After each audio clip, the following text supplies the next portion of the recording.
So hanggang ngayon ba hindi ka pa rin monetize dito sa in-stream ads? So kaya naman medyo naiinip ka na, naiinis ka na dahil feeling mo na pag-iiwanan ka na.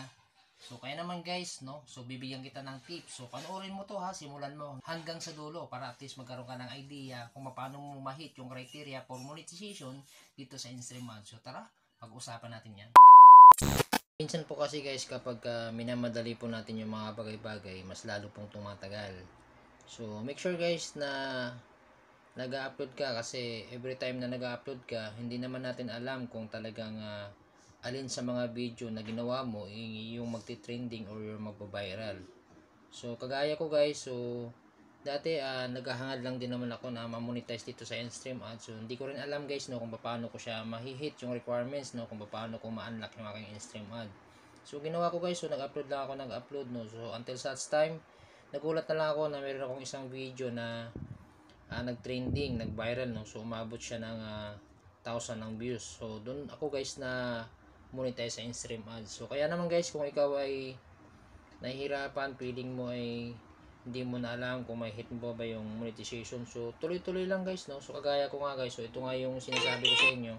So para po kung mapansin po ninyo guys, so ito yung isa sa mga video ko na nagkaroon ako ng trending no, nagkaroon ako ng viral views no. So kung mapansin nyo guys dito sa reaction, so umabot na pala dito ng 4,900 no. So reaction, so iba't ibang reaction. So meron na ako ditong 4,400 likes no, and 500 na puso no. So maraming reaction guys na na-receive ng video na to. So maraming mga nag-react, so marami pong mga nag-comment. So hindi ko rin nakalain guys na dumating sa punto na ma-hit ko yung requirements no dito sa in-stream ads. Kung makikita nyo guys, ayun guys, sobrang dami na pong mga nag-comment dito. So kung mapansin po ninyo, so meron ako ditong mga ibang nasagot na no. So meron din ako ditong ibang mga nasolusyonan na natin yung mga concern nila. So meron dito mga personal na nag-message sa akin, mga nag-PM sa akin para nagpatulong kung paano nila ma-recover yung kanila mga Facebook account na na-hack. So ilan sa mga ito guys is na tulungan na natin no. So kung makikita nyo guys, so simpleng video lang naman to, pero as of na umabot na to siya ng 200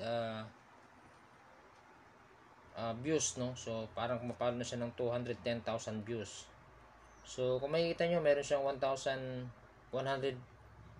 comments no. So then meron din siyang 2,400 shares no. So kaya guys, kung ikaw ay medyo nag-aalangan o nag-iisip na baka hindi para sa'yo, so kagaya mo ako guys, ganyan din ako nung nagsisimula ako dito sa Facebook no. So hindi ko rin alam kung kailan ko ma-hit yung in-stream ads no. So sa lahat ng monetization dito guys, masasabi ko na in-stream ads yung pinaka-the-best dito. Kaya dapat porsigihin nyo guys na ma-hit nyo yung monetization sa in-stream ads. Kasi bakit po?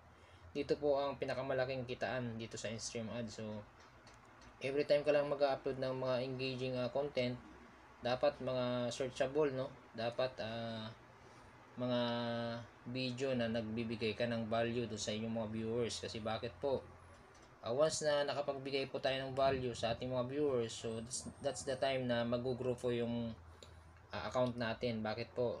Kapag kasi po ang mga tao o yung mga kapwa natin creator, nabigyan natin sila ng pabor o nabigyan natin sila ng tulong, so it's times to give back, ika nga. So malamang sa malamang yung mga sumusuporta sa iyo, ipa-follow at panonoodin nila yung mga content na ginagawa mo once na nakabigay ka sa kanila ng value. So yun yung kahalagahan guys kapag nag-create po tayo ng value. So hindi po basta-basta gawa lang tayo ng gawa, upload lang tayo ng upload. So make sure guys na yung video na ginawa natin talagang nakapag-produce po tayo ng magandang bagay sa kanila no. So kung mapansin nyo guys dito sa aking reels, kung makikita nyo, so ayan, so hindi naman ganun ka-trending yung mga reels ko no. So kaya ko din na-hit yung aking in-stream ads kasi nga sa reels guys no, sa mga reels video, sa mga short form video, so malaking bagay din to guys, malaking contribution ito sa pag-hit natin ng requirement sa in-stream ads. Kung makikita nyo guys, so hindi naman ganun ka-trending yung mga video ko, so meron lang naman siya mga 300 views no. Pinakamataas ko dito nasa 3,000 views lang no. So hindi naman ganun ka-trending, pero malaking bagay guys nung reels video natin para ma-hit natin yung in-stream ads monetization. So I hope guys no, na nakapagbigay ako sa inyo ng konting tips no sa mga naguguluhan, sa mga nag-iisip kung mag-i-stop na ba siya. So, panoorin nyo guys itong video na to, simulan nyo hanggang dulo para at least kahit papano makakuha kayo ng idea kung bakit na-hit ko yung monetization sa ganun ding paraan na ginagawa ko. Kung makikita nyo guys, meron na po ako ngayong over 11,772 followers, no? So, kung makikita nyo, recommendable naman yung account ko. Ayan. Ayan guys, no? So, yung monetization natin guys, so share ko lang sa inyo. Ito, ayan siya, oh. So, kung mapapansin po ninyo, so, na-monetize na po tayo sa stars, and stream ads, subscription. So, yung ads on reels guys, no? Hindi pa ako monetize sa ads on reels, no? At saka bonuses. So, pero, may araw na siya. So, meaning, malapit na po ito. So, keep on uploading lang para at least ma-hit natin yung monetization. Then make sure guys yung inyong mga binibigay na tips ni Facebook, no, kagaya po nitong Reels Achievement, so dapat guys na unlock nyo po ito. So kagaya po nito guys, so actually guys, meron ako ditong over 334 videos, no, pero kung mapansin po niyo yung recurring achievement, so hindi ko pa siya na-unlock kasi bakit po? Ngayon lang po ako nagkaroon ng icon na ito, no. I think kahapon lang po to nag-notify sa akin, kaya naman ginawa ko na agad, pinaspasan ko na agad yung one time achievement. So na-hit ko na, no. So na-unlock na lahat.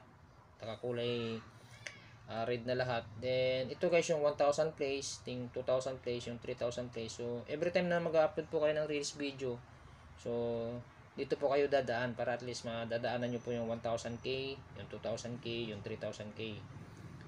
So sana guys nakapagbigay ako ng value, no. And kung mapapansin nyo guys yung ating payout, so healthy naman yung payout account ko. Kasi kung makikita po niyo, yan.